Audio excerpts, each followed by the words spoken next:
So we now know that the Democrats' abuse of power investigation is going to reach deep into Trump world. The question isn't whether they'll find something, it's whether or not they'll find enough to impact public perception and members on the other side of the aisle. My next guest is going to factor into this. Corey Lewandowski, welcome back. Thank you, Chris. Great to be back. You're on the list. How do you feel about it? Well, look, I'm joined by others on the list that include the Government Service Administration, the FBI, the Department of Justice, and a number of other government agencies. So I'm not really sure what they're looking for. But what I can tell you is any emails that I had have all been turned over. I'm sure they've all been gone through multiple times. I have been very candid. I've testified in front of the House committee on 2 separate occasions for north of 12 hours. I've testified in front of the Senate committee. The members of Congress have access to all of that information. So I'm sure if there's anything there that they want to talk about, they'll have the opportunity to review those. You'll be open, you'll comply? Well, look, they'll have the opportunity to review that testimony. I've been very clear that I've had nothing to hide because, I've been very, very clear. There was no collusion. There was no cooperation, no coordination. That you knew about. The Trump campaign. But if I had told you about what Manafort was doing and Stone was doing, you wouldn't have said there was no collusion and no problem, right?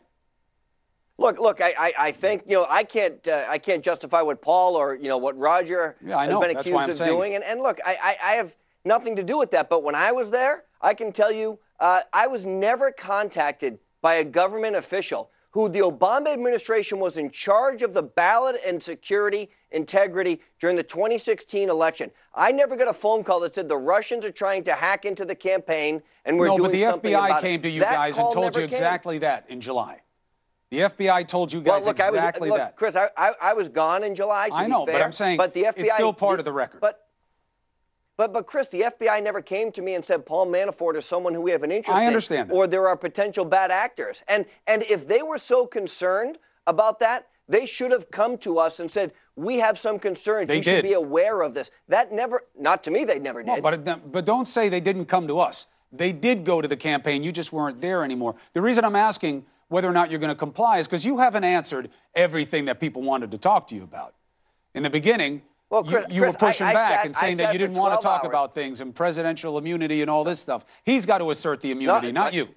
I never asked for presidential immunity whatsoever. Not but immunity. What I will tell you is behind the closed doors. These are privileged conversations. He's got to deal with that, not you. If you're asked questions, will you answer them?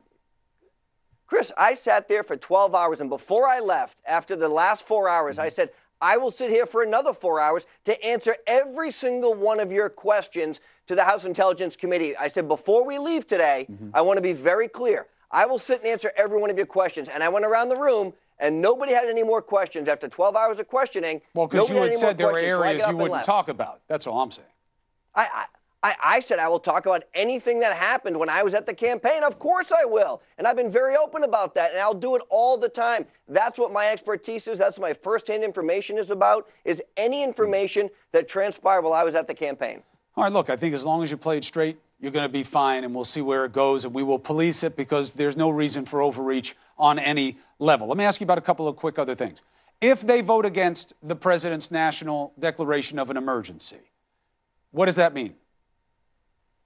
Well, it means the president's going to veto it. There's clearly, as your previous guest said, Christine Quinn said, they don't have the votes in the House or the Senate to override the president's veto. And it is very common for Congress to send bills to the president, which he vetoes. It's happened to every administration since basically George Washington, I think. This would be his first because McConnell has insulated him from that. Yeah, but Chris, to be fair, Barack Obama didn't have any vetoes in his first 2 years either because he had a Democrat-controlled Congress. Once the Republicans took over, that's when the vetoes happened because that's what happens in a Congress that is not all governed or controlled by one party. So you don't think that it's an expression that he's doing this the wrong way? You want to build the wall, you want to build more fencing, fine. Whether the situation justifies it or not, that's a political debate, but don't do it this way. This isn't what the law was for. You said it yourself. It's not an emergency. Well, look, I think what we're looking at is a very small amount of money which the national emergency is actually going to be able to access. Most of the money is drug forfeiture money at the Treasury Department, money which has been allocated by Congress. So it's the last $3 billion that the president is going to declare the national emergency for. And I believe, and I could be wrong, Chris, doesn't happen often, but maybe tonight, that the Democrats have already filed suit to stop him from doing this. So if that's the case, ultimately, this will reside in the court somewhere, and they'll make the decision if he has the authority to do it. But I believe under the Constitution, it's been used 58, 59, Never 60 for this. times. That's why Mitch McConnell said, don't do it this way. Chris, don't forget, Barack Obama used a declaration of an emergency when 12 people died from the swine flu. That's a fact. Many more people have died from people coming across the border illegally than 12 people. But that's not the standard. It's usually about freezing assets and doing quick things where the president has to mobilize the power of the purse to get something done in the moment and then report to Congress and return it to them. This is not an urgency. But there is no epidemic of flu or concern.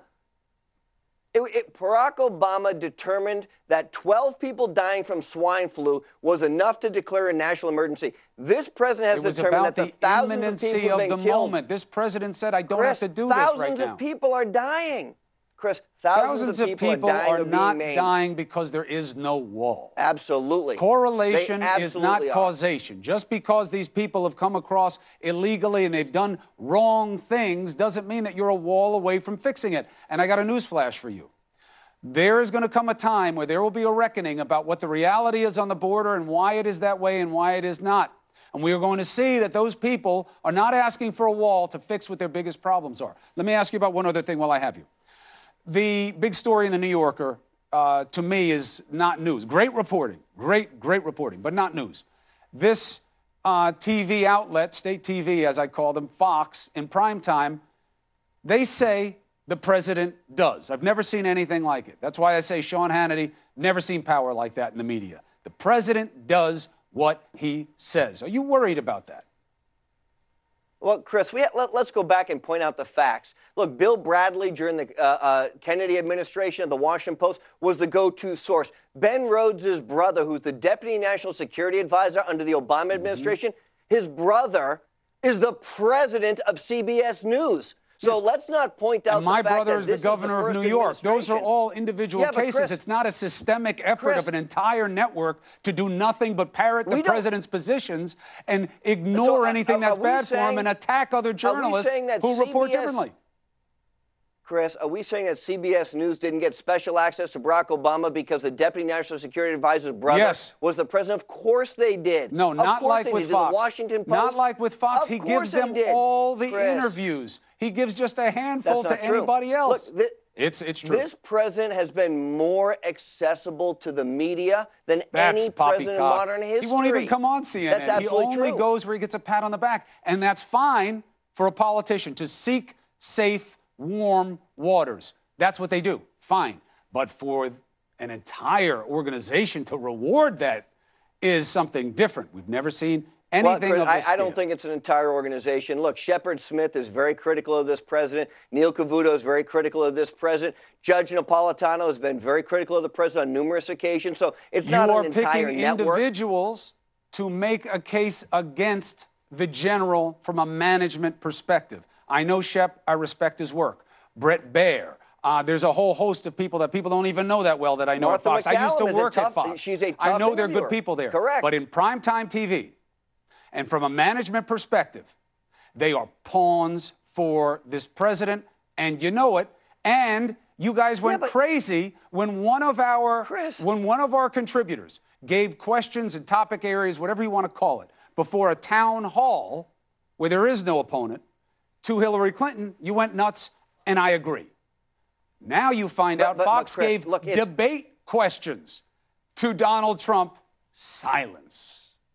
Come on. I don't know that. I don't know when they gave him a debate question. I was never made aware of that. That never happened when I was there. I can unequivocally say that. No. But look, you can unequivocally say that you didn't know that they did that. You cannot say it didn't happen. Chris, read the report. I did the debate prep for 12 presidential primary debates. Fox News did not give us one question. That's an unequivocal fact. The report is wrong. Look, the report goes on to say that Sean Hannity and Bill Shine's, their kids are each other's godparents or whatever. That's also not true. So let's just not take every word that's in the New Yorker to be factually accurate. And by the way, as you know, Chris, you have relationships with people you work with at the building. All the time. And so it makes sense that you would have a relationship I have no problem with Shine. the workspace. I have no problem with Bill Shine and Sean Hannity being close, feeling like brothers. They work together. I have no problem with it.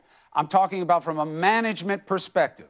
What they do there is something we have never seen before with their primetime lineup. Well, we've seen it on the other side, though, Never. Chris. Look at the hatred and the vitriol at MSNBC every night. They have made their living and their network the I Hate Donald Trump network. That's a fact. Their primetime anchors all hate Donald Trump. They don't have conservatives on. There's not one conservative on MSNBC who has a television show to give the other side. They've made that strategic decision. And who's the Democrat in prime time over there? They're like right of Attila the Hun. Rachel Maddow. Rachel Maddow, you don't think she's a registered Democrat? Chris I'm Hayes, talking about he's on a registered Fox. Democrat? Where's the center perspective? Where's the regular Republican perspective in their primetime lineup? Come on. Anyway, look, let's leave it there. I'm not going to hate on other talent. That's not my job. I'm just saying we've never seen anything like this from an organizational perspective. Don't point out the inaccuracies. Look, it's networks choose to do it for ratings is what they do. MSNBC, CNN, they all do it. It's just Fox does on the conservative side to be a balance. Yeah, I disagree with the premise because that's not the job. You got to have both sides. That's why I have you here. I have the left here. I go at it. Maybe that's why I don't rate higher. I should pick a side like everybody else over at Fox and MSNBC. Maybe you're going to do just fine. All right, Corey, be well. Thank you for making the case. I appreciate it. So should the audience.